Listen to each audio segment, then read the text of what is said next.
Good day, everyone, especially to you, ma'am. My topic today is about factors influencing migration and population movement. So, to define first the migration refers to the moving of one place to another, either it's just within the country or out of the country. Mostly, the intention with migration is that they have to live permanently in other places for their good in their lives, or maybe it's their choice to live in different places. So there are various factors that influences the migration.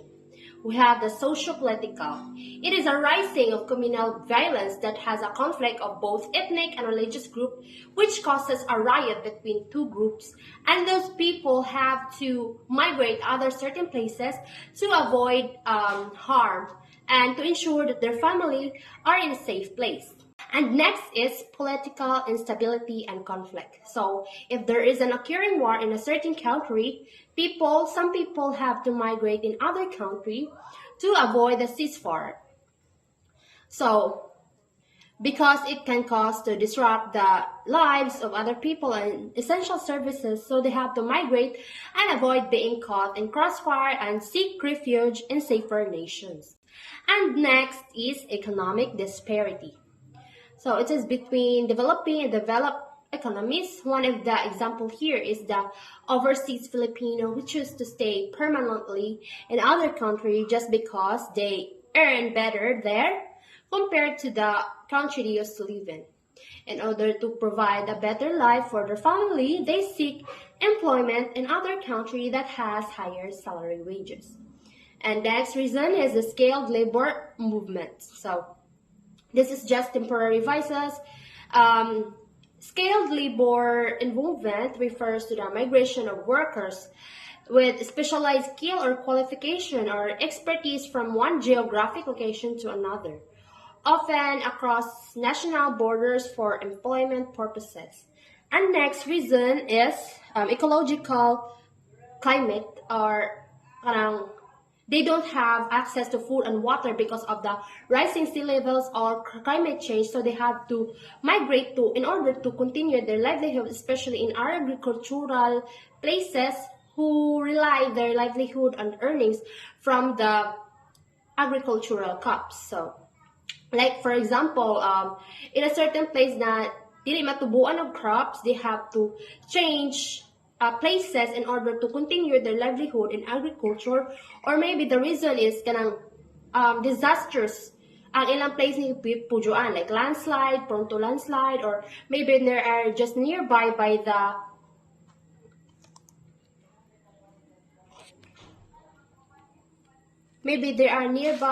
the volcano. So to provide their family safety, they have to migrate a place which can ensure that they are in a safe place. And next is the population dynamics. So population refers to the size or amount of people who lives in a certain place. So there are many sides influenced by population. This is the fertility, mortality, and migration. So fertility means that the country has more on higher birth rates because mostly they don't have access to contraceptives. Like for example, in Africa, they lack education and access to contraceptives, and that is why they have higher rates of population other than the richer countries, because also this is their culture also prefers they also prefer bigger families. And next is mortality. It refers to the growth of internal causes in migration. So the natural growth rate is a crude birth rate, mas higher ang rate sa pagpanganak or kanang mga bata nga nabuhi compare sa mga na disrupt ang lives, because kanang mas taas ilang kinabuhi dito sa certain places. And next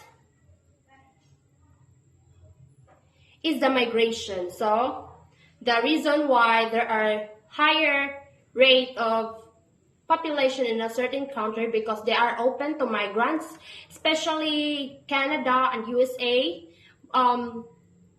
Common na dito ang mga migrants people, even Asians and other countries like Europe.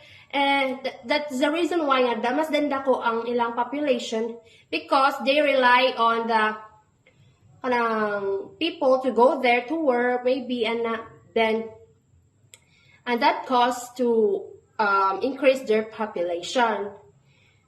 And now let's proceed to the global mobility. So global mobility refers to the movement of other places for temporary because of the purpose of business trips or even tourism. They have to visit there in order to gain some new careers, opportunities, and innovations such as that, so that they can expand their companies. Global mobility refers to the trips to other places, which is the purpose of business trips and tourism for to seek another innovations and opportunities for their own goods of their companies. So this slide focuses on how companies send employees to work in different countries. So the reason why is that companies need a global workforce. So to compete in a globalized economy, companies need to have a presence in multiple countries. And the reason for a global mobility is a global production opportunity. Like for example, a manufacturing company in a Vietnam was open to take advantage for their lower labor cost.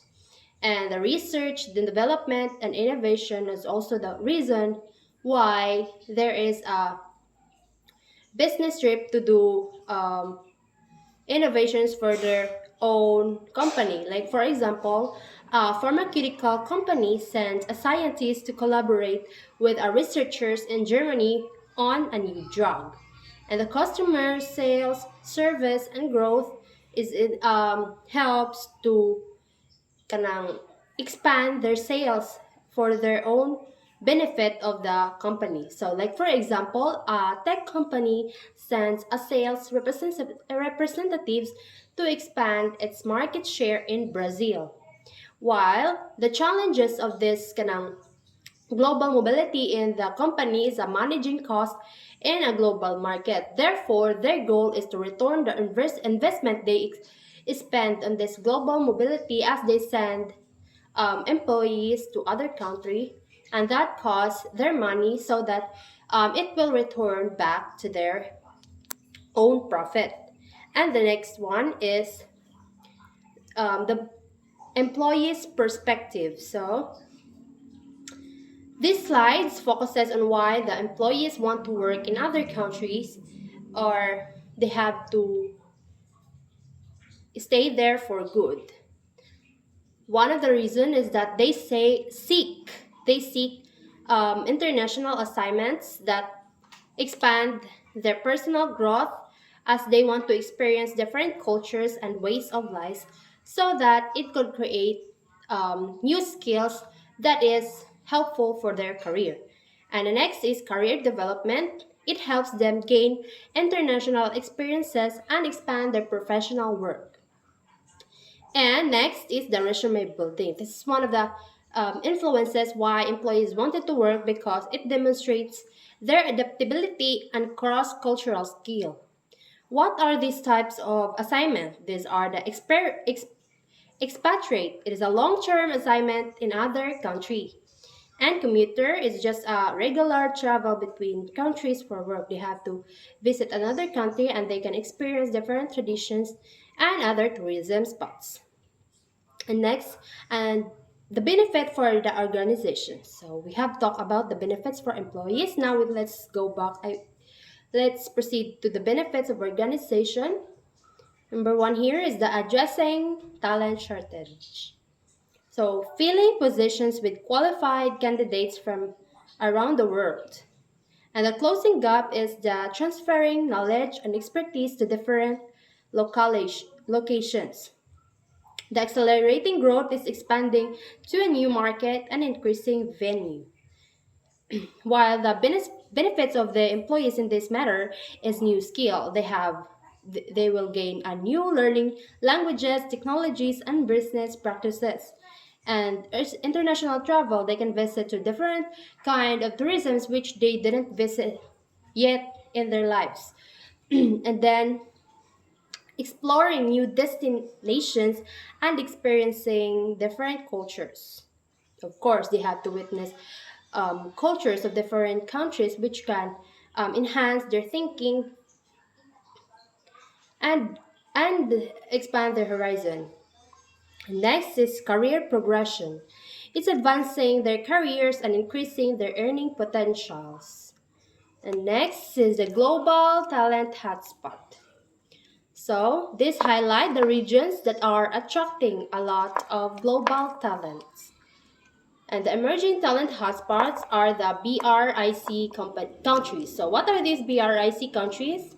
This is the acronym of the Brazil, Russia, India, and China. So, these are the countries that have rapidly growing economies and larger pools of skilled labor. So, meaning to say these countries have skilled labor and they tend to grow economics because of the employees they have and the laborers and the workers that are skilled and educated.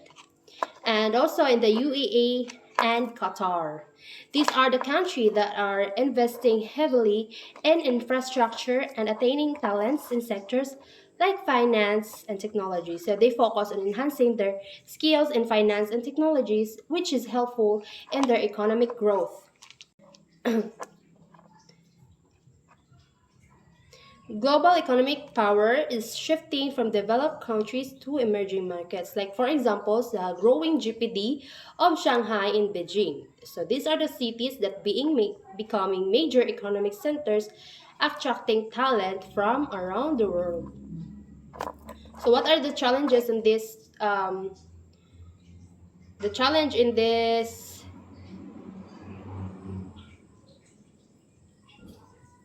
global talent is the talent acquisition and retention to this region. So companies need to offer competitive compensation and benefits to attract, retain talents in this aspect. So they have a higher standard because they have bigger opportunities for people who have skill in their business that can enhance more on their profit and for their personal gain. So now let's proceed to the global city. Global city refers to the major hub for finance, trade, and culture. So imagine a city where there is a full of buildings, advanced technology, and taller companies. So those are the major hub for finance and trade as they have expand economic growth and they can benefit and other countries can also benefit to them. And the important node of the global economic system, these are the global cities that are centers of global economic activity. They provide the infrastructure and services that enable global commerce. And the key concept is a linkage with direct impact on global affairs. So decisions made in global cities have significant impact on the rest of the world. So um, in Saskay, Science is a global city in 1991. So there is a word Saikan Saskis that called the global city in 1991 and as it is a seminal work that defined the concept of global cities. In a historical concept, the word city is been used during in 1886.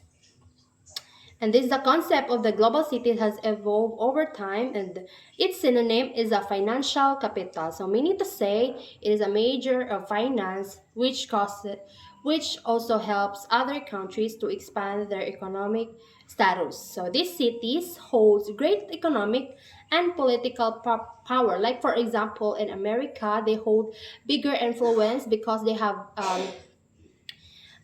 have major in finance and trade as well as the Russia and China. So that's the end of my topic for today and I will end the discussion. Thank you for listening and watching.